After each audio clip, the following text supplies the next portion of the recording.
Hello everyone, welcome back to our channel. आज की video में डिस्कस करेंगे Guilford structure of intellect theory को। इनकी थ्योरी को स्ट्रक्चर ऑफ इंटेलेक्ट मॉडल भी कहा जाता है। इनका पूरा नाम है जॉय पॉल गिलफर्ड और ये एक अमेरिकन साइकोलॉजिस्ट थे। जेपी गिलफर्ड के नाम से इन्हें जाना जाता है। इन्होंने इंटेलिजेंस की थ्योरी दी और साइकोमेट्रिक अप्रोच जो है इन्होंने यूज़ की है इंटेलिजेंस थ्योरी के लिए। जब हमने इस टॉपिक को स्टार्ट किया था तभी मैंने आपको बताया था कि इंटेलिजेंस को टू टाइप्स की अप्रोचेस से डिफाइन किया गया है। फर्स्ट है साइकोमेट्रिक और सेकंड है कोग्निटिव। तो इनकी कौन सी अप्रोच है? साइकोमेट्रिक अप्रोच है। यहाँ से डायरेक्ट क्वेश्चन बन सकता है, तो ध्यान रखिएगा, इसीलिए ये पॉइंट इंपॉर्टेंट यहाँ पे इंक्लूड किए गए हैं। ये इंटेलिजेंस की थर्ड थ्योरी हम डिस्कस कर रहे हैं जिसमें साइकोमेट्रिक अप्रोच यूज़ की है। पहले हमने दो थ्योरीज जिसमें साइकोमेट्रिक अप्रोच यूज़ की गई है वो डिस्कस की हैं। अगर आप उन वीडियोस को देखना चाहते हैं तो डिस्क्रिप्शन बॉक्स में आपको उसका लिंक मिल जाएगा। कंटिन्यू करते हैं इस थ्योरी को। गिलफर्ड ने इंटेलिजेंस को मोनोलिथिक एंड ग्लोबल एट्रीब्यूट कहा है। इनके अकॉर्डिंग इंटेलिजेंस जो है वो मल्टीपल एबिलिटी से बनी होती है। 1950 में इन्होंने first version of structure of intellectual model का डिस्कवर किया था। ईयर आपको याद रखना है कि फर्स्ट वर्जन जो है स्ट्रक्चर ऑफ इंटेलेक्चुअल मॉडल का इन्होंने कब डिस्कवर किया था। इनकी थ्योरी जो है फैक्टर एनालिसिस पे बेस्ड है। गिलफर्ड ने इंटेलिजेंस के 180 ऑपरेटिंग फैक्टर्स दिए हैं और ये सभी फैक्टर जो हैं वो एक दूसरे से इंडिपेंडेंट हैं। तो याद रखना है कितने इंडिपेंडेंट ऑपरेटिंग फैक्टर्स जो हैं वो गिलफर्ड्स के द्वारा दिए गए हैं इंटेलिजेंस के, तो वो हैं 180। इन सभी फैक्टर्स को, मेंटल एबिलिटी को ऑर्गेनाइज किया गया है 3 डायमेंशन में। और कौन कौन से ये 3 डायमेंशंस हैं इनके बारे में चलिए पढ़ते हैं। ये 3 डायमेंशंस हैं content, operations and product. Content क्या है? The term in which we think, they are called content. Operations क्या है? एक्ट ऑफ थिंकिंग को ऑपरेशंस कहा गया। और प्रोडक्ट है the idea we come up with. तीनों टर्म जो हैं वो इम्पॉर्टेंट हैं, ध्यान रखिएगा। जिन टर्म्स को हम सोचने के लिए यूज़ कर रहे हैं उसे कंटेंट कहा गया। ऑपरेशन हम किस तरह से सोच रहे हैं।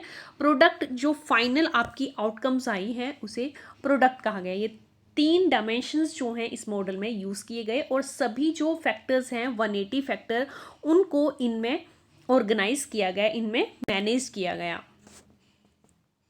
गिलफर्ड के स्ट्रक्चर ऑफ इंटेलेक्ट को रिप्रेजेंट किया गया है एज ए क्यूब। और जो 3 डायमेंशन गिलफर्ड ने डिफाइंड किए हैं, हर एक डायमेंशन जो है एक साइड को ऑक्युपाई करता है। 5 into 6 into 6 that is 180 specific ability. क्या है ये, इनके बारे में भी आगे डिस्कस करते हैं। फर्स्ट देखिए कंटेंट, जैसे कि जो टर्में हम यूज करते हैं थिंक करने के लिए, मीन्स इंफॉर्मेशन, उसे कंटेंट कहा गया है। आप कंटेंट को एज ए इंफॉर्मेशन भी ले सकते हैं।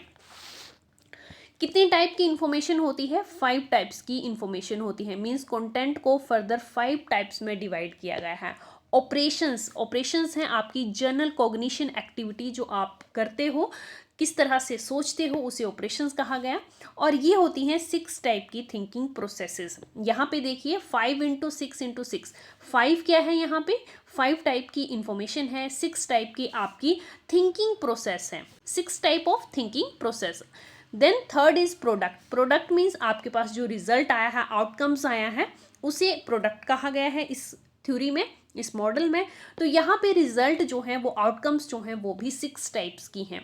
तो यहाँ पे आपके टोटल 180 स्पेसिफिक एबिलिटी कंप्लीट हो गई। 5 जो है आपके कंटेंट हैं, 6 ऑपरेशंस हैं और 6 ही आपके पास आउटकम्स हैं, आपके पास प्रोडक्ट हैं। कौन कौन से 5 कंटेंट, 6 ऑपरेशंस एंड प्रोडक्ट हैं उनके बारे में भी आगे पढ़ेंगे। इस मॉडल को नाम दिया गया है 3 डायमेंशन मॉडल। क्यों 3 डायमेंशनल मॉडल? इसलिए कहा गया है क्योंकि यहाँ पे मेंटल एबिलिटी को 3 डायमेंशंस में ऑर्गेनाइज किया गया था गिलफर्ड के द्वारा। चलिए तो अब देखते हैं कि 5 कंटेंट कौन कौन से हैं। Visual, auditory, symbolic, semantic and behavior, ये 5 टाइप के कंटेंट हैं। ऑपरेशंस आपके पास 6 ऑपरेशंस हैं। कौन कौन से? Cognition, memory recording, memory retention, divergent production, convergent production and evaluation. Product में आपके पास है unit, classes, relation, system, transformation and implication. ये आपके पास 6 प्रोडक्ट हैं। और इन तीनों डायमेंशंस को एज ए क्यूब डिफाइंड किया गया, एज ए क्यूब रिप्रेजेंट किया गया, और जिससे कि इंटेलिजेंस को डिफाइंड किया है गिलफर्ड ने।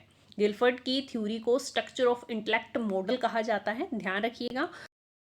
इस वीडियो की पीडीएफ आपको हमारे टेलीग्राम ग्रुप पे मिल जाएगी। अगर आप पीडीएफ चाहते हैं तो टेलीग्राम ग्रुप पे विजिट कर सकते हैं। टेलीग्राम ग्रुप का लिंक आपको डिस्क्रिप्शन में मिल जाएगा। अगर वीडियो आपको पसंद आई तो लाइक ज़रूर करें। Thanks for watching.